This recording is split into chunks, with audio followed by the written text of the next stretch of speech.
advocating for yourself in the withdrawal process. This is a big one. In the process of withdrawal, a lot of times, we have to become our own advocates.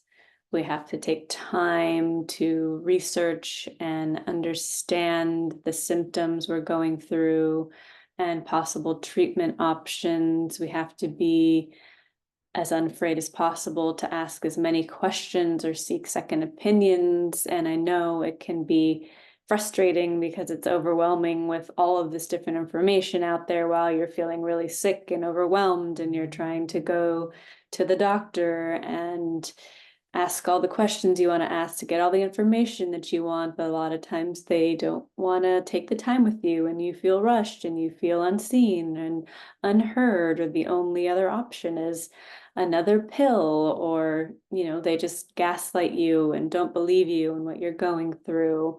They look at you and assume you're fine because you look physically okay, and maybe assume that you're being dramatic or exaggerating. And I know this experience firsthand. I went through many of these experiences with many different doctors, and in a lot of the cases, you may find yourself having to just persistently communicate your experiences and your feelings to these healthcare professionals that may not fully understand or believe you and your struggle and what you're going through. And I know how disheartening that can be, but I just want to say that it's crucial to hold your ground and to trust your intuition, to really listen to your body and its pace and not let anyone else decide that for you, not let anyone else decide what pace you should taper or should not. Ultimately, we do know what is best for us, and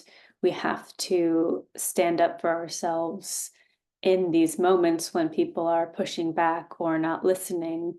And I remember in the beginning of my withdrawal journey, in the very beginning, when I had just abrupt cessation, come off of Xanax, and I went to a doctor because I was experiencing all these symptoms, just a, typical normal Western medicine doctor. And he said that I was going to have to go back on antidepressants again for a year because I was having another episode, as he put it, as if I was like some kind of out of control animal or something. And my intuition so strongly knew that it was a band-aid and that I needed to find another way, that I had done this multiple times before, got on Zoloft, off Zoloft, on Xanax, off Xanax, back on again. And just, it was really clear to me at this point that I needed to do it another way.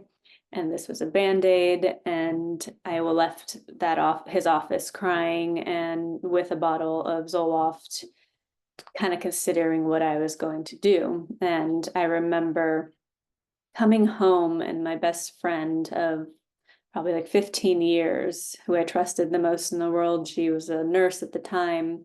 She was pleading for me to go back on the meds and telling me all these stories and reasons why it was best to do so.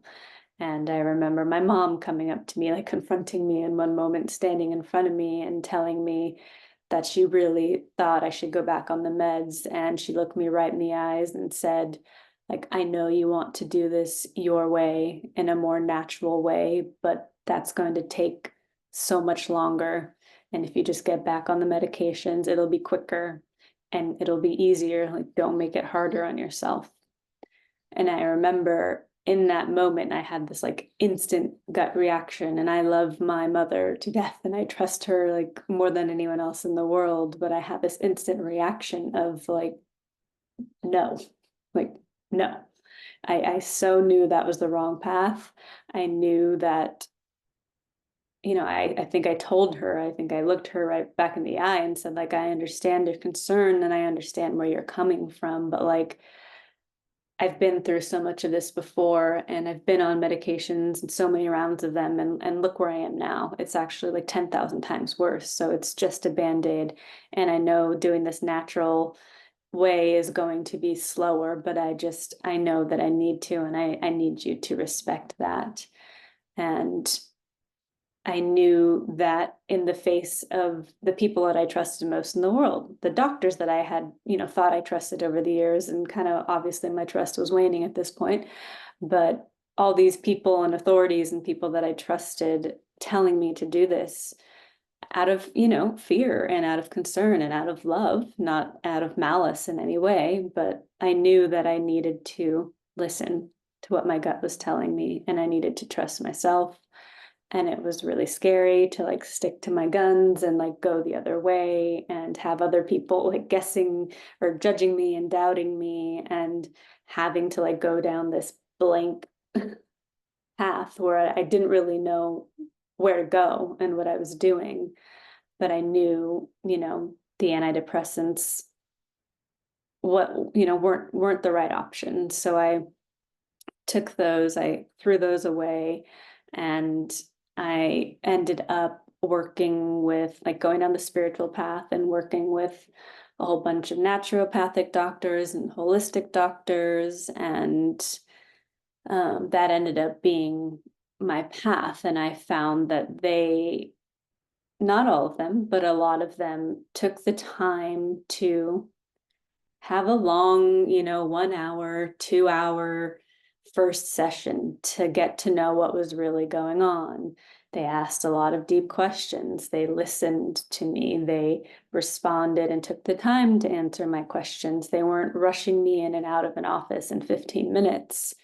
And so I found myself, feeling more comfortable and more supported in that space. But even in that space, I had to advocate for myself a lot. There was a lot of pushing of, tons of supplements at once, and tons of, intense detox things, at once. And I had to, experiment and go through the process, and then come back and listen and be like, this isn't working, and advocate for myself all over again. But overall, I found it to be a much softer space for the experience I was going through. And, I get so many messages from people saying that, their doctor doesn't believe them, or your pharmacist or your doctor is pushing you to taper faster when you just don't feel ready, or when you've had an experience where you listened to them and did a big jump and taper and it went really poorly, and they're pushing you to go faster. And